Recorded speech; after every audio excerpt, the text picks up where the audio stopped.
जय हिंद, जय भारत। आज हम कक्षा 6 का जियोग्राफी का चैप्टर फर्स्ट सौरमंडल में पृथ्वी करने जा रहे हैं। इसमें भी आपको हिस्ट्री और पॉलिटिकल की तरह नोट्स दिए जाएंगे, चैप्टर के अंत में दिए जाएंगे। उससे पहले आपको सारा चैप्टर पढ़कर सुनाया जाएगा और साथ में हर टॉपिक्स को आसान भाषा में समझाने का हमारी कोशिश रहेगी। तो इसी क्रम में हम चैप्टर शुरू करते हैं। सौरमंडल में पृथ्वी।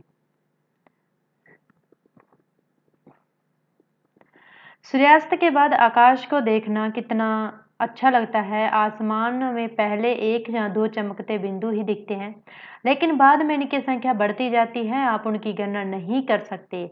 संपूर्ण आकाश छोटी छोटी चमकदार वस्तुओं से भर जाता है, जिसमें से कुछ चमकीले होते हैं एवं कुछ धुंधले।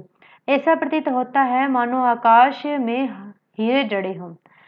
इनमें से कुछ टिमटिमाते प्रतीत होते हैं, लेकिन अगर आप उनको ध्यान से देखेंगे तो आप पाएंगे कि इनमें से कुछ की टिमटिमाहट अन्य से अलग है। ये बिना किसी टिमटिमाहट के चंद्रमा के समान चमकते हैं। इन चमकीली वस्तुओं के साथ आप लगभग प्रतिदिन चंद्रमा को भी देखते हैं, जो अलग अलग समय पर अलग आकार तथा अलग स्थितियों में दिखाई पड़ता है। आप पूर्ण चंद्र को लगभग एक महीने में एक बार देख सकते हैं, जो पूर्ण चंद्रमा वाली रात जहाँ पूर्णिमा होती है। 15 दिन के बाद आप इन्हें नहीं देख सकते।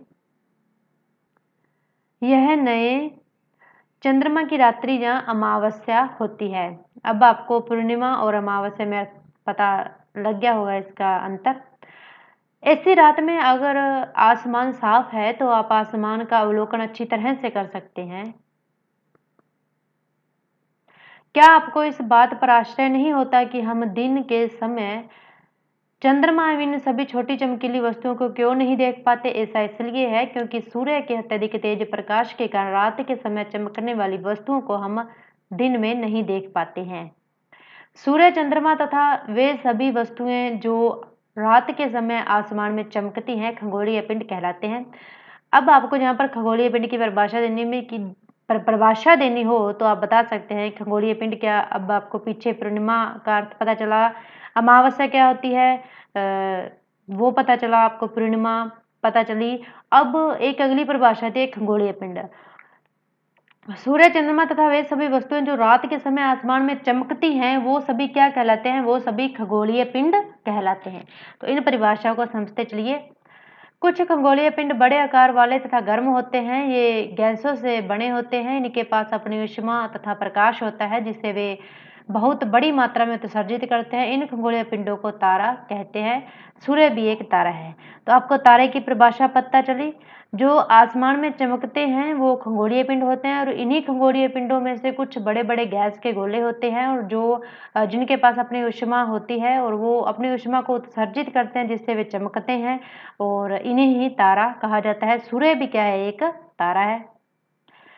रात के समय चमकते हुए अनगिनत तारे सूर्य के समान ही हैं, लेकिन हमसे बहुत अधिक दूर होने के कारण हम लोग उनकी ऊष्मा या प्रकाश का महसूस नहीं करते हैं तथा वे अत्यंत छोटे दिखाई देते हैं। हमसे बहुत दूर होने के कारण वो क्या दिखाई देते हैं? बहुत छोटे दिखाई देते हैं। आपने अवश्य ध्यान दिया होगा कि कुछ दूरी से देखने पर सभी वस्तुएं छोटी दिखाई देती है। अत्यधिक ऊंचाई पर उड़ रहा हवाई जहाज कितना छोटा दिखाई देता है। रात्रि में आसमान की ओर देखते समय आप तारों के विभिन्न समूहों द्वारा बनाई गई विविध आकृतियों को देख सकते हैं। जे नक्षत्र मंडल कहलाते हैं। अब आसमान में जब आप देखते हो अब रात्रि को जब आप आसमान में देखते हो तो आपको बहुत सारी आकृतियां दिखाई देती हैं। वो क्या होते हैं? वो नक्षत्र मंडल होते हैं। आपको अपने माइंड में ध्यान रखना है पूर्णिमा की परिभाषा, अमावस्या की परिभाषा, खगोलीय पिंड की परिभाषा, तारा की परिभाषा जैसे कि ऊपर आ रही है। और अब आपको नक्षत्र मंडल की परिभाषा जहाँ बताई गई है। मतलब जो रात्रि को आकाश में बहुत सारी आकृतियां जो हमें बनी हुई दिखाई देती हैं वो नक्षत्र मंडल कहलाते हैं। अर्सा मेजर या बिग बियर इसी प्रकार का एक नक्षत्र मंडल है। अब आपको नक्षत्र मंडल का उदाहरण ले लो। अर्सा मेजर या बिग बियर भी एक क्या है? नक्षत्र मंडल है। बहुत आसानी से पहचान में आने वाला नक्षत्र मंडल है यह। स्मॉल बियर या सप्त ऋषि यह 7 तारों का समूह है जो कि एक बड़े नक्षत्र मंडल अर्सा मेजर का भाग है। अब जो एक नक्षत्र मंडल आपको बताया गया अर्सा मेजर या बिग बियर, इसी का एक छोटा भाग है स्मॉल बियर, जहाँ पर सप्त ऋषि। अपने परिवार या पड़ोस में किसी बड़े व्यक्ति को कहिए कि वह आपको आसमान में और अधिक तारों, ग्रहों तथा नक्षत्र मंडलों को दिखाए। प्राचीन समय में लोग रात्रि में दिशा का निर्धारण तारों की सहायता से करते थे। उत्तरी तारा उत्तर दिशा को बताता है, इसे ध्रुव तारा भी कहा जाता है। यह आसमान में हमेशा एक ही स्थान पर रहता है। हम सप्तऋषि की सहायता से ध्रुव तारे की स्थिति को जान सकते हैं। अब सप्तऋषि क्या है आपको अभी बताया। नक्षत्र मंडल का एक बड़ा भाग क्या है, अर्सा मेजर या बिग बियर है, और बिग बियर का ही एक छोटा सा भाग कौन है, सप्तऋषि, जहाँ पर स्मॉल बियर है। अब स्मॉल बियर में लगभग कितने होते हैं, 7 तारे होते हैं, और 7 तारों की सहायता से हम ध्रुव तारे की स्थिति को ज्ञात कर सकते हैं। चित्र 1.1 में आप देखेंगे कि यदि सप्तऋषि मंडल के संकेतक तारों को आपस में मिलाते हुए एक काल्पनिक रेखा खींची जाए एवं उसे आगे की ओर बढ़ाया जाए तो यह ध्रुव तारे की ओर इंगित करेगी। ये देखो, ये एक सप्तऋषि है, ये लड़की एक देख रही है, ये क्या है, ये 7 तारों के एक समूह है, और इसमें ये क्या है, ये 2 संकेतक तारे। हमें क्या करना है, अभी एक एंगल को खींचना है, सीधी लाइन खींचनी है। संकेतक तारे ये देखो, इसमें 3 तारे आ रहे हैं लगातार, तो ये क्या हुए, ये है संकेतक तारे, और ये किसकी तरफ इशारा इंगित कर रहे हैं, ये ध्रुव तारे की ओर क्या कर रहे हैं, इंगित कर रहे हैं। अब आपको पता चल गया होगा कि ध्रुव तारे को कैसे पहचाने। कुछ खगोलीय पिंडों में अपना प्रकाश एवं ऊष्मा नहीं होती, वे तारों के प्रकाश से प्रकाशित होते हैं, ऐसे पिंड ग्रह कहलाते हैं। अब आपको ग्रह की परिभाषा पता चली। पूर्णिमा, अमावस्या, खगोलीय पिंड, तारा, नक्षत्र मंडल, अर्सा मेजर, जहाँ पर बिग बियर, स्मॉल बियर, जहाँ पर सप्तऋषि, ध्रुव तारा, आपको इतने पता चले। आगे जो परिभाषा आई है वो है ग्रह, जिनका अपना प्रकाश नहीं होता, जिनकी अपनी रोशनी नहीं होती, वो अन्य तारों की सहायता से, उनके प्रकाश की सहायता से चमकते हैं, वो क्या होते हैं, वो होते हैं ग्रह। ग्रह जिसे अंग्रेजी में प्लेनेट कहते हैं, ग्रीक भाषा के प्लेनाइट शब्द से बना है, जिसका अर्थ होता है परिभ्रमक, अर्थात चारों ओर घूमने वाला। पृथ्वी जिस पर हम रहते हैं एक ग्रह है। आपको ग्रह के उदाहरण और ग्रह की परिभाषा पता चलेगी। यह अपना संपूर्ण प्रकाश एवं ऊष्मा सूर्य से प्राप्त करती है, जो पृथ्वी के सबसे नजदीक का तारा है। पृथ्वी को बहुत अधिक दूरी से, जैसे चंद्रमा से देखने पर यह चंद्रमा की तरह चमकती हुई प्रतीत होती है। चंद्रमा भी जो है जो है तारे के प्रकाश की सहायता से चमकता है। और यदि हम पृथ्वी को चंद्रमा पर जाकर देखें कि पृथ्वी से चंद्रमा ऐसा दिखता है और चंद्रमा से पृथ्वी कैसी दिखती है, तो जैसे हमें पृथ्वी से चंद्रमा दिखाई देता है, वैसे ही हमें चंद्रमा से पृथ्वी दिखाई देगी, सेम उसी तरह।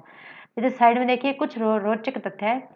बृहस्पति, शनि तथा यूरेनस के चारों छल्ले हैं। ये छल्ले विभिन्न पदार्थों के असंख्य छोटे छोटे पिंडों से बनी पट्टियां हैं।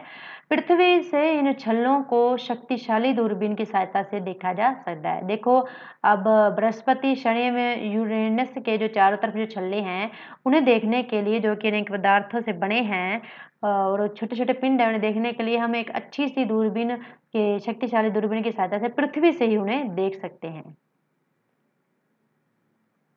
ये इतना ज़्यादा नहीं है इम्पोर्टेंट, तो इसे हम स्किप करते हैं। आसमान में दिखने वाला चंद्रमा एक उपग्रह है। यह हमारी, अब आपको यहाँ उपग्रह की परिभाषा बात पता चलेगी। उपग्रह क्या होता है, आपको खगोलीय पिंड पता चला, उसके बाद तारा। अब तारे के चारों ओर जो चक्कर लगाते हैं वो क्या है, ग्रह हैं। जिनका अपना प्रकाश नहीं होता वो क्या है, ग्रह हैं।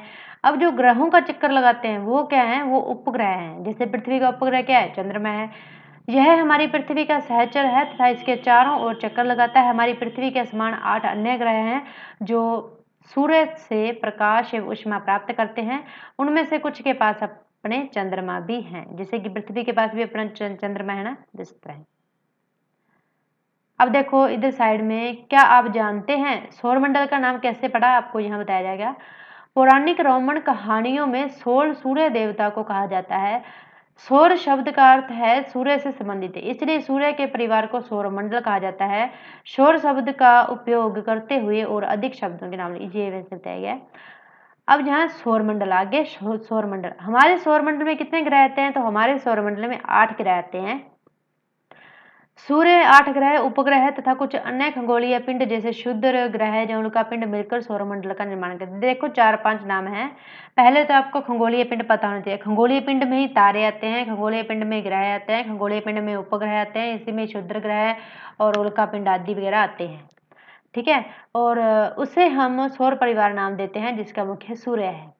हमारा जो सौरमंडल है इसमें 8 ग्रह हैं, बीच में इसमें केंद्र में क्या है, सूर्य है, और उसी के प्रकाश से की सहायता से सारे जो 8 ग्रह हैं उन्हें रोशनी प्राप्त होती है, और साथ में हमारे यहाँ उल्का पिंड और शुद्ध ग्रह भी हैं। आगे है सूर्य। सूर्य सौरमंडल के केंद्र में स्थित है। यह बहुत बड़ा है एवं अत्यधिक गर्म गैसों से बना है। इसका खिंचाव बल इससे सौरमंडल को बांधे रखता है। सूर्य सौरमंडल के लिए प्रकाश एवं ऊष्मा का एकमात्र स्रोत है, लेकिन हम इसके अत्यधिक तेज ऊष्मा को महसूस नहीं करते, क्योंकि सबसे नजदीक का तारा होने के बावजूद यह हमसे बहुत दूर है। सूर्य पृथ्वी से लगभग 15 करोड़ किलोमीटर दूर है। अब ग्रह। सूर्य एक तारा है, आगे ग्रह परिभाषा है, ग्रह आए हैं।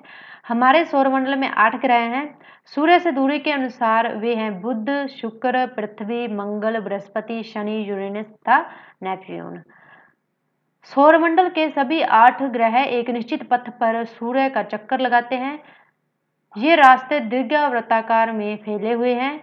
ये कक्षा कहलाते हैं। बुध सूर्य के सबसे नजदीक है। अपनी कक्षा में सूर्य के चारों ओर एक चक्कर लगाने में इसे केवल 88 दिन लगते हैं। शुक्र को पृथ्वी का जुड़वा ग्रह माना जाता है, क्योंकि इसका आकार एवं आकृति पृथ्वी के ही समान है। अभी तक प्लूटो भी एक ग्रह माना जाता था, परंतु अंतर्राष्ट्रीय खगोलीय संगठन ने अपनी बैठक अगस्त 2006 में यह निर्णय लिया कि कुछ समय पहले खोजे गए अन्य खगोलीय पिंड तथा प्लूटो बोने ग्रह कहे जा सकते हैं। अब जो प्लूटो जिसे ग्रह में शामिल किया गया था, अब वह क्या है, एक बोना ग्रह है। 2006 में जो है मान लिया गया।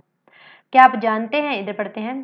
रात में आसमान को देखकर मनुष्य हमेशा से मोहित हुआ है। खगोलीय पिंडों एवं उसकी गति के संबंध में अध्ययन करने वालों को खगोल शास्त्री कहते हैं। जहां पर आपको खगोल शास्त्री की परिभाषा पता चली। आर्यभट्ट प्राचीन भारत के प्रसिद्ध खगोल शास्त्री थे। आर्यभट्ट हमारे भारतीय उपमहाद्वीप के प्राचीन खगोल शास्त्री थे।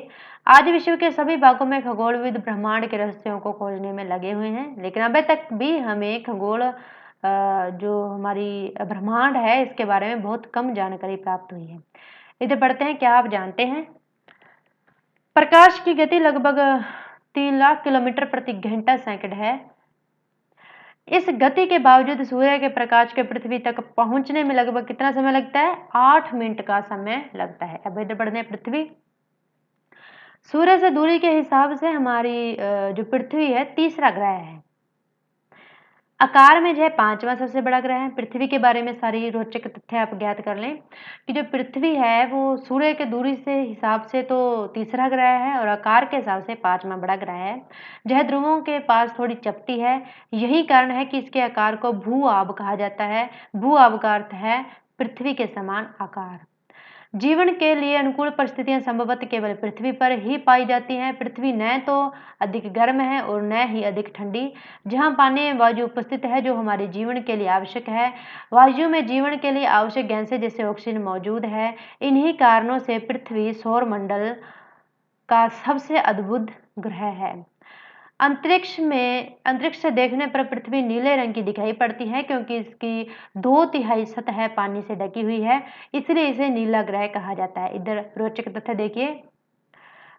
नील आर्मस्ट्रांग पहले व्यक्ति थे जिन्होंने 29 जुलाई 1969 को सबसे पहले चंद्रमा की सतह पर कदम रखा। तो पहले व्यक्ति का आपको नाम ध्यान रखना है। इन्होंने कब और किस व्यक्ति ने चंद्रमा पर अपना पहला कदम रखा। मालूम करो कि क्या कोई भारतीय चंद्रमा पर गया है। ऐसे देखो, चंद्रमा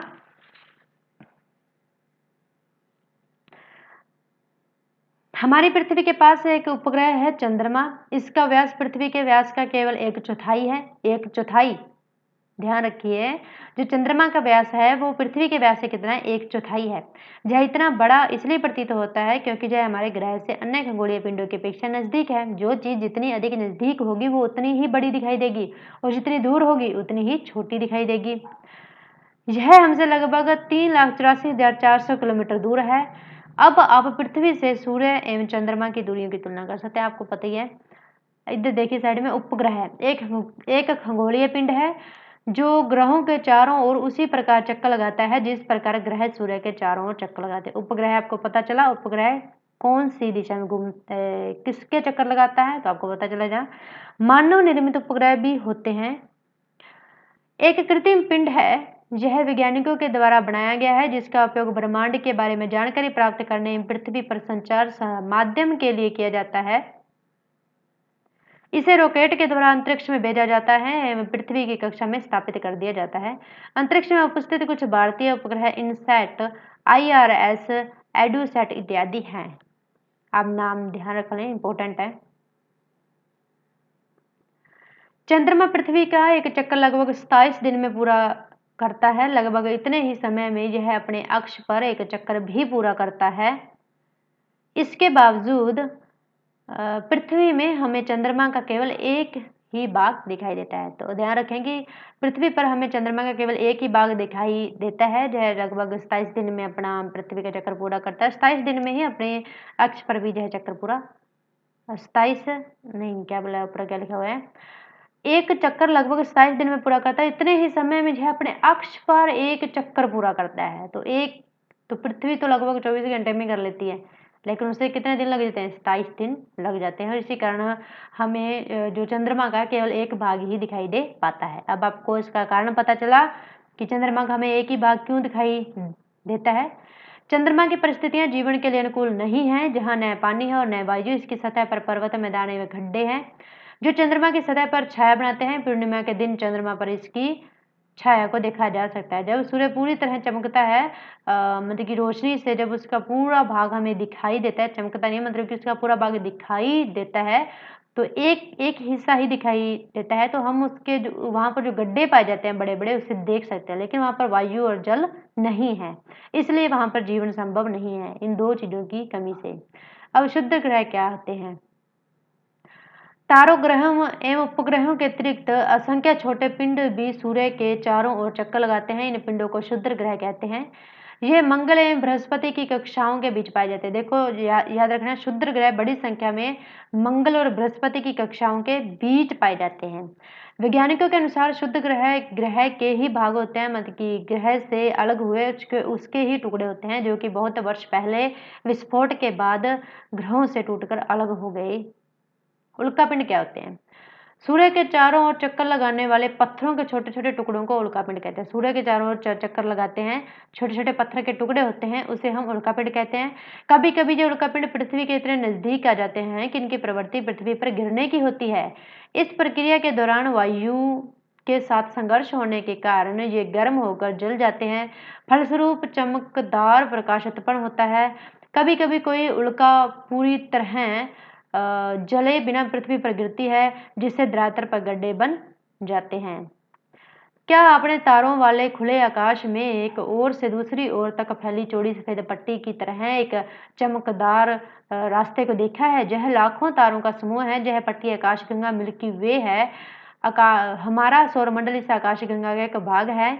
प्राचीन भारत में इसकी कल्पना आकाश में प्रकाश की एक बहती नदी से की गई थी। इस प्रकार इसका नाम आकाशगंगा पड़ा था। आकाशगंगा करोड़ों तारों, बादलों तथा गैसों की एक प्रणाली है। इस प्रकार की लाखों, देखो अब आपको आकाशगंगा पता चली। आकाशगंगा क्या होती है।